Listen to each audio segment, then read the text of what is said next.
یہ قادیانیوں نے بڑی پلاننگ کے ساتھ 1973 میں بھی بڑا مسئلہ بنا، علماء کرام نے بڑے بڑے جواب دیے، تو کچھ لوگ کہنے لگے یہ تو اسمبلی کے اندر ان کو کافر قرار دیا گیا ہے، اسمبلی کے اندر کافر قرار دیا گیا ہے۔ اسمبلی کیا چیز ہے بھائی؟ اسمبلی میں تو ایسے ایسے لوگ بیٹھے جن کو قل ہو اللہ نہیں آتی، ایسے ایسے برسٹر لوگ بیٹھے ہیں جی، بڑے بڑے وزیر بیٹھے ہیں جن سے خاتم النبی کی لفظ نہیں پڑھا جاتا ہے، وہ کاغذات لے کے بیٹھے ہوتے ہیں جو ان کو قل ہو اللہ سنو وہ نہیں آتی، ان کو دعائے قنوت تو بڑی دور کی بات ہے، ایسے ایسے لوگ بیٹھے، اب وہ فیصلہ کریں گے کہ یہ کافر ہے، اور وہ تو ان کو ساتھ لے کر چلتے ہیں، ان کو ساتھ بٹھاتے ہیں ان لوگوں کو۔ یہ علماء کرام نے، اور یہ کسی ایک مسلک کی بات نہیں ہے، یہ اجتماع امت کا مسئلہ ہے، سب نے اتھینٹک ہو کر یہ فتویٰ دیا تھا کہ قادیانی کافر ہیں، یہ کافر ہیں، ان کو یہ اقلیت میں لیا جا رہا ہے۔ یہ خود کو مسلمان کہتے ہیں، یہ کہتے ہیں ہم قرآن بھی پڑھتے ہیں، یہ کہتے ہیں جی ہماری مسجدیں بھی ہیں جی، یہ ہماری طرح مساجد بناتے ہیں، ہماری طرح ہی نماز پڑھ رہے ہیں۔ اب آقا علیہ الصلوۃ والسلام کے پاس بھی وہی آتی تھی۔ اب یہ جو قادیانی تھا نا، مرزا جو سا تھا، مرزا قادیانی، غلام محمد قادیانی، وہ اس کے پاس بھی وہی آتی تھی جی، خواب آتا تھا جی، اس کے جو فرشتہ آتا تھا نا اس کے پاس، اس کا نام تھا ٹیچی ٹیچی، اس کی کتاب میں لکھا ہوا ہے، اس کا نام کیا تھا؟ ٹیچی ٹیچی۔ جب وہ بتاتا تھا نا آ کر کہ بھی میرے پاس ہی آیا جی اس نے فلاں یہ بات، یہ ٹیچی ٹیچی صاحب نے، یعنی کہ وہ بتاتا تھا، اس کے پاس جو آتا تھا وہ آتا تو شیطان تھا نا، اس کے دماغ کے اندر شیطان آتا تھا۔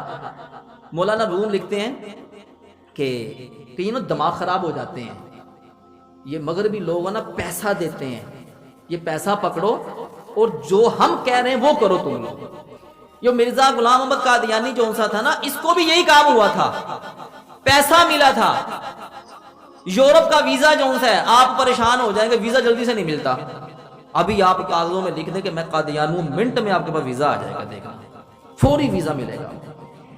میں اپنے شہر میں چنو میں ایسے لوگوں کو جانتا ہوں کہ جنہوں نے اپنے کاغذوں میں قادیانی لکھا ہوا ہے، یہاں پر آتے ہیں پاکستان میں خود کو کہتے ہیں مسلمان ہے، لیکن کاغذوں کے اندر قادیانی ہے، زبان سے کہہ بھی دیا لا الہ تو کیا حاصل، دل و نگاہ مسلمان نہیں تو کچھ بھی نہیں۔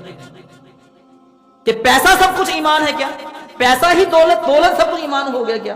کہ انہوں نے کاغذوں کے اندر قادیانی لکھوا کر جو ویزے نکلوا لیے اپنے، کہ چلو یار وہاں جاتے ہیں، لکھ رہی ہیں نا، جبکہ جب لکھ دیا ہے تو ویسے دار اسلام سے خارج ہو گیا بھائی۔ اور اس کے بعد ٹیچی ٹیچی آتا تھا جی۔ مولانا روم لکھتے ہیں کہ نا آپ کا جب آپ حیات تھے اس وقت ایک شخص نے نا دعویٰ کر دیا کہ میں معاذ اللہ ثم معاذ اللہ نبی ہوں۔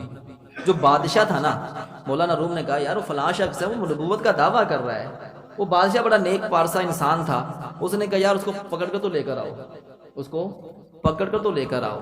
جب اس کو پکڑ کر لے کر آئے نا تو بادشاہ نے کہا بھی ایسا کرو کہ نا کچن کے اندر جاؤ، بہترین ڈشز بناؤ اور اس کو جو ہے نا کچن کے اندر بٹھا دو بس، اور 2 ہفتے اس کو باہر نہیں نکالنا، اس کے سامنے کھلاتے رہو پلاتے رہو اس کو۔ جب 15 کے دن گزرے ہیں نا تو بادشاہ نے اس کو واپس بلایا باہر۔ جب باہر بلایا تو اس سے پوچھا کہ ہاں بھائی سنا، کوئی نیا خواب تو نہیں ہے تیرے پاس، کوئی نئی وحی تو نہیں آئی؟ کہتا ہاں جی آئی تھی۔ کیا آئی تھی؟ کہ اب یہ آئی ہے کہ تو نے یہاں سے کہیں نہیں جانا، اب جہاں تو آ گیا ہے نا اب یہاں سے تو نے کہیں نہیں جانا۔ کیا مسئلہ؟ مطلب یہ ہے کہ اس کو روٹی کا مسئلہ تھا، اس کو وہ بھوکا مر رہا تھا، پیسوں کا مسئلہ تھا، اس نے کہا لے بھی روٹی لبن لگ گئی ہے۔ بادشاہ نے کہا بھی گل سن، تو اپنے گھر جا، روٹی تینوں لبدی رہے گی لیکن دوبارہ ہے جی بکواس کوئی نہیں کرنی، روٹی دا ہی رولا تینوں روٹی لبے گی، دوبارہ تو بکواس نہیں کرنی۔ یہ آقا علیہ الصلوۃ والسلام کی حدیث مبارکہ ہے کہ میرے محبوب علیہ الصلوۃ والسلام نے فرمایا کہ میرا اور عائشہ صدیقہ رضی اللہ تعالی عنہا کا نکاح اللہ نے آسمانوں پر لکھ دیا تھا۔ کہاں پر لکھ دیا تھا؟ آسمانوں پر۔ اب مرزا غلام محمد قادیانی نے جب ہے نا یہ پڑھا تو اس نے بھی آ کر صبح کہہ دیا جی مجھے بھی خواب آ گیا ہے کہ جی میرا بھی نکاح جو ہے نا وہ محمدی بیگم کے ساتھ ہوگا۔ جی کس کے ساتھ؟ جی محمدی بیگم۔ اس وقت نا ایک عورت تھی، اس کا نام محمدی بیگم تھا، اس نے بڑے ترلے مارے جی، بڑے اس کے پاپڑ بیلے پیچھے پیچھے، تو میرا نکاح کر لے، تو میرا نکاح کر لے، شادی کر میرے نال۔ وہ کہتی تو بے ایمان ہے، تو کافر ہے، میں تیرے ساتھ کیسے شادی کر لوں بھائی؟ ہیں جو نبی ہوتا ہے نا جی، اس کا جو جائے فوت ہونی ہوتی ہے جو جگہ، وہ ایک مختص جگہ ہے، جہاں پر وہ فوت ہوتا ہے وہیں پر اس کا مزار ہوتا ہے، وہیں پر اس کی قبر ہوتی ہے۔ آقا علیہ الصلوۃ والسلام مدینہ شریف میں ظاہری وصال ہوا تھا، تو مدینہ شریف میں آپ کا مدفن شریف بن گیا۔ اب یہ مرا کہاں تھا، کہاں مرا تھا پتہ ہے؟ یہ لیٹرین کے اندر مرا تھا۔ یہ قادیانی جو سا تھا نا، یہ لیٹرین کے اندر مرا تھا یہ۔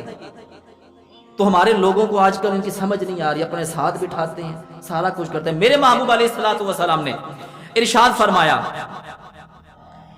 کہ میں آخری نبی ہوں، میری مثال اس طرح سے ہے جسے مبارکہ ہے کہ ایک بہت خوبصورت مکان بنایا، خوبصورت مکان بنایا گیا ہو، ہر طرف اس کا مکمل تیاری ہو گئی، ایک شخص آیا، اس نے اس خوبصورت مکان کو دیکھنا شروع کر دیا، بڑا اس کو مکان پسند آ رہا ہے۔